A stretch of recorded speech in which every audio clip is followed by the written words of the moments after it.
What happens when a beloved comedian walks onto a talk show stage and completely destroys the host with nothing but pure, unfiltered truth?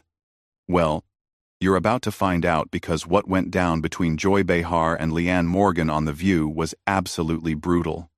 Before we dive into this incredible story, make sure you hit that subscribe button and drop a comment below, because this is going to be wild. Joy Behar sat at the View table with that familiar smug expression, the one that said she owned the room and everyone in it. Her perfectly styled hair caught the studio lights as she shuffled through her notes, preparing for what she assumed would be another easy interview where she could flex her supposed comedic superiority. The producers had booked Leanne Morgan, the rising star of country comedy, and Joy figured this would be a simple segment where she could show off her quick wit against some small-town comedian. "All right, ladies, we're back," Joy announced to the cameras with her signature theatrical flair. "I'm here with Leanne Morgan, who apparently thinks telling jokes about small-town life makes her the next big thing in comedy. Leanne, honey, tell our viewers what makes your little stories so special." The condescension dripped from every word. Joy's co-hosts shifted uncomfortably in their seats, sensing the tension that was already building. Leanne, dressed in a simple but elegant outfit that screamed authentic rather than manufactured, smiled politely, but her eyes showed she had already taken Joy's measure. "Well, Joy," Leanne began, in her warm Tennessee accent, "I reckon what makes my comedy special is that it comes from a real place. I talk about real life, real struggles, real people. Not everyone needs to put on airs or talk down to folks to get a laugh." Joy's smile faltered for just a moment before she recovered. "Oh, please. We all know real comedy requires intelligence and sophistication. I mean, anyone can tell stories about their hometown and get a few chuckles from people who don't know any better. You know what's funny to me, Joy?" Leanne leaned forward slightly, her tone still friendly, but with an edge that made the audience lean in. "I've been watching your show for years, and I keep waiting for you to say something genuinely funny instead of just mean-spirited." The studio audience fell silent. You could hear a pin drop as Joy's face flushed red. She had built her career on being the sharp-tongued veteran who could cut down anyone.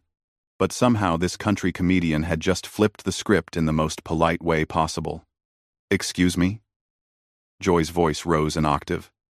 "I've been doing comedy longer than you've been alive, sweetie. Don't come onto my show and lecture me about what's funny."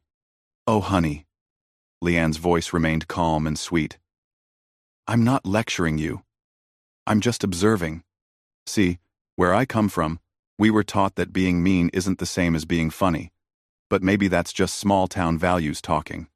Joy's hands clenched on the table. "Small-town values? You mean small-minded thinking. Real comedy challenges people. Makes them think. It's not all sunshine and rainbows like your little folksy routine." "You're absolutely right, Joy. Real comedy does challenge people." Leanne nodded thoughtfully. "When was the last time you told a joke that brought people together instead of tearing them down? When did you last make someone feel better about themselves instead of worse?" The question hung in the air like smoke. Joy opened her mouth to respond, but nothing came out. For the first time in decades, she was speechless. The woman who made her living with quick comebacks had been rendered mute by a simple, honest question from a comedian she had dismissed as beneath her notice. Whoopi Goldberg tried to jump in to save the segment. "Well, this is getting interesting. Let's talk about your tour, Leanne." But Joy wasn't done. Her ego couldn't let this slide. "Wait a minute. Are you seriously trying to school me on comedy? Do you have any idea who you're talking to? I've been on television longer than you've been telling jokes at church socials or wherever it is you perform." Leanne's smile never wavered. Church socials, comedy clubs, theaters, you name it. "The thing is, Joy, it doesn't matter where you perform or how long you've been doing it if you've forgotten why you started. Comedy is supposed to heal, not hurt." "Oh, spare me the after-school special philosophy," Joy snapped, her composure completely gone now. "Comedy is about truth. And the truth is, that not everyone is cut out for this business. Some people should stick to their little local circuits instead of trying to play with the big girls. The audience was getting restless now, sensing the genuine hostility radiating from Joy. But Leanne just sat there, calm as a summer evening, letting Joy dig her own grave with every word. "Big girls?" Leanne repeated softly, and something shifted in her demeanor. The politeness was still there, but now it carried the weight of steel. "Joy, honey, let me tell you something about big girls. Big girls don't need to tear other people down to feel important. Big girls lift each other up." Joy scoffed. "Please, this isn't kindergarten. This is show business. If you can't handle a little criticism, maybe you should go back to whatever small-town comedy night you crawled out of." "Criticism?" Leanne tilted her head like she was genuinely confused. "Is that what you call this? Because where I'm from, we call it being ugly. For no good reason. But since you brought up criticism, let me offer you some." The audience perked up. Even the camera operators seemed to lean in closer. Joy's co-hosts exchanged worried glances, sensing that something explosive was about to happen. "Your whole career has been built on punching down," Leanne continued, her voice still gentle but her words hitting like precision strikes. "You make fun of people who can't fight back. You mock folks who don't have the platform to defend themselves, and you call it comedy. But real comedy. Joy, real comedy punches up. It takes aim at power, not at people just trying to make their way in the world." Joy's face was turning crimson. "How dare you come onto my show and psychoanalyze me? You don't know anything about my career or what I've accomplished." "Oh, I know plenty." Leanne smiled sweetly. "I know you've spent years making jokes at the expense of regular people. I know you think being from New York makes you smarter than everyone else. I know you've built a brand around being the mean girl who never grew up. And honestly, Joy, it's just sad." "Sad?" Joy's voice cracked slightly. "I'm successful. I have a career. I have influence. What do you have? A few YouTube videos and some county fair gigs?" Leanne laughed, and it was the most genuine sound that had been heard on The View in years. "You know what I have, Joy? I have people who come to my shows and leave feeling better about themselves. I have fans who tell me my comedy helped them through difficult times. I have the respect of my peers because I treat people with dignity. Can you say the same?" The silence that followed was deafening. Joy opened and closed her mouth like a fish out of water, clearly struggling to find a comeback that wouldn't make her look even worse. Sunny Hostin attempted damage control. "Well, different comedians have different styles." "Different styles?" Leanne interrupted gently, never taking her eyes off Joy. "Is cruelty a style now? Because that's all I've seen from Joy today. She invited me on this show, not to have a conversation, but to try to embarrass me. And the sad part is, she's only embarrassed herself." Joy finally found her voice, though it was shaking with rage. "You think you're so much better than me, with your folksy wisdom and your holier-than-thou attitude. Well, let me tell you something, sweetheart. This business will chew you up and spit you out. Nice girls finish last." "Maybe." Leanne nodded thoughtfully. "But at least they finish with their souls intact. Tell me, Joy, when you go home at night, are you proud of the person you've become? When you look in the mirror, do you like what you see?" The question hit Joy like a physical blow. Her composure completely crumbled, and for a moment, the mask slipped entirely. The audience could see past the bravado to the insecure, bitter woman underneath. "I don't have to listen to this," Joy stammered, her hands shaking as she fumbled with her notes. "This is my show. My show." "Actually," Leanne said quietly, "I think it's the audience's show. They're the ones who decide what's worth watching. And right now, they're watching you throw a tantrum because someone finally had the courage to tell you the truth." Joy looked around the table at her co-hosts, clearly expecting support, but found only uncomfortable silence. Whoopi was studying her hands, Sunny was looking at the ceiling, and the others were avoiding eye contact entirely. The realization that she was completely alone in this moment seemed to hit Joy like a truck. "You don't understand." Joy's voice was barely above a whisper now. "This is how this business works. You have to be tough. You have to fight for your place." "No, honey." Leanne's voice was gentle now, almost pitying. "You don't have to become a monster to succeed. You chose to become one. And the saddest part is, you've convinced yourself it was necessary when really, it was just easier than doing the hard work of being genuinely funny." The studio was so quiet you could hear the air conditioning humming. Joy stared at Leanne, with a mixture of hatred and something that looked disturbingly like recognition, as if she was seeing herself clearly for the first time in years. Joy's breathing became shallow and rapid. The recognition in her eyes quickly morphed back into fury as her defense mechanisms kicked in. She couldn't handle the mirror that Leanne was holding up to her, so she did what she always did when cornered. She attacked. "You know what?" Joy stood up abruptly, her chair scraping against the floor with an awful screech. "I've had enough of this sanctimonious garbage. You come on here acting like some kind of comedy saint, but you're nothing. You're a nobody from nowhere trying to lecture me about my career?" Leanne remained seated, her posture relaxed, her expression compassionate rather than triumphant. "Joy, please sit down. We're just having a conversation." "No." Joy's voice echoed through the studio. "This isn't a conversation. This is an ambush. You came here with an agenda to make me look bad, and I won't stand for it." The audience was shifting uncomfortably in their seats. Some were pulling out their phones to record what was clearly becoming a historic meltdown. The producers in the control room were frantically trying to decide whether to cut to commercial or let this train wreck continue.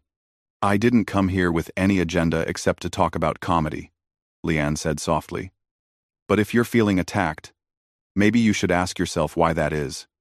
Sometimes when we hear the truth, it feels like an attack because we've been lying to ourselves for so long." "Stop it!" Joy slammed her hand on the table, making the coffee mugs jump. "Stop with your folksy psychology and your fake wisdom. You think you're so smart, so insightful. Well, here's some insight for you.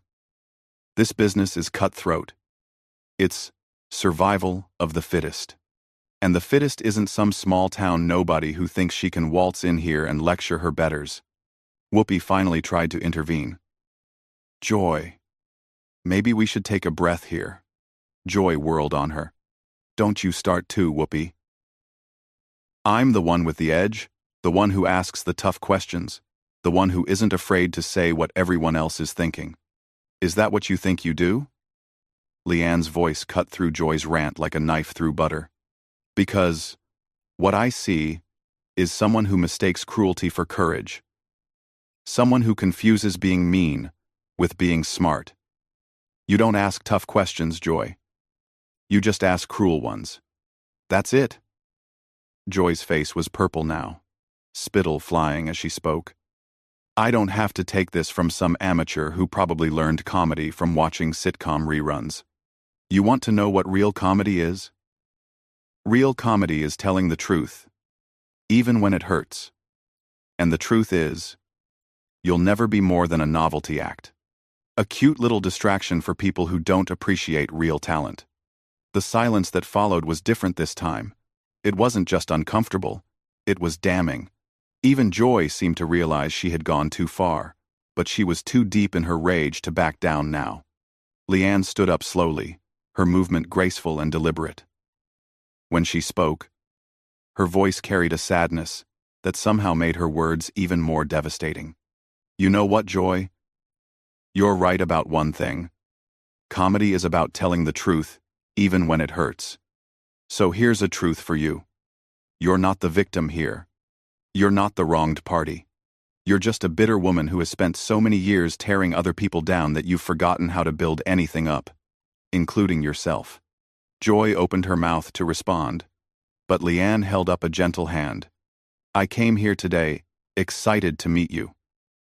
I grew up watching you, thinking you were this strong, funny woman who had made it in a tough business. But what I see now is someone who has let that business turn her into something ugly. And the saddest part is, you don't even see it. How dare you, Joy whispered. But there was no fire left in her voice. I dare because someone needs to. Your co-hosts won't tell you. Your producers won't tell you. Your audience deserves better than what you've become. But they keep watching out of habit. Not because you bring them joy. When was the last time you brought anyone joy? Joy. Joy. The question hung in the air like a death sentence. Joy looked around the studio, at the cameras, at the audience, at her co-hosts. And for the first time, she seemed to really see what everyone else was seeing. A broken, bitter woman who had traded her humanity for the illusion of power. I've been doing this for 30 years, Joy said weakly, as if the number itself was some kind of shield. And what do you have to show for it? Leanne asked gently. Really? Because from where I'm sitting, all I see is someone who has spent 3 decades becoming someone nobody wants to be around unless they're being paid to. Joy's face crumpled. For a moment, she looked like she might cry, but then the anger flared again. One last desperate attempt to maintain control. You think you've won something here? Joy's voice was shrill now. Desperate. You think you've accomplished something by coming on my show and humiliating me? Well, congratulations. You've destroyed someone who was already down. That must make you feel really good about yourself. Actually, Leanne said quietly, it makes me feel sad. Because I can see the person you could have been. I can see glimpses of the comedian who probably started out wanting to make people laugh, not cry. But you buried her so deep under all this bitterness and cruelty that I don't think even you remember who she was. Joy stood there swaying slightly, as if Leanne's words had physically staggered her. The fight had gone out of her completely. She looked around the studio one more time, and when she spoke, her voice was barely audible. I can't do this anymore. Without another word, Joy walked off the set. Not the dramatic storm off of someone trying to make a point, but the defeated shuffle of someone who had finally seen themselves clearly and couldn't bear the sight. The sound of her high heels on the studio floor echoed in the silence until even that faded away. The cameras kept rolling. The audience sat in stunned silence. Leanne looked genuinely sad as she watched Joy disappear into the wings. Whoopi tried to salvage what was left of the show. Well, that was certainly something. Leanne, thank you for being here today. Thank you for having me, Leanne replied. But her heart clearly wasn't in the pleasantries anymore. I hope Joy finds what she's looking for. As the show cut to commercial, the audience slowly began to process what they had just witnessed. They had come expecting light entertainment, and instead had seen the complete psychological deconstruction of a television personality who had spent decades hiding behind a mask of cynicism and cruelty. In the end, it wasn't anger or shouting that brought Joy Behar down. It was something far more powerful and far more devastating. It was the simple, unvarnished truth delivered with compassion by someone who refused to play the game by Joy's rules. And that's how a small-town comedian from Tennessee managed to do what no politician, no celebrity, no fellow comedian had ever managed to do. She held up a mirror and forced Joy Behar to see exactly who she had become. The image was so unbearable that Joy simply couldn't face it anymore. What do you think it takes for someone to change when they've spent decades becoming someone they shouldn't be? Drop your thoughts in the comments below, and don't forget to subscribe for more incredible stories.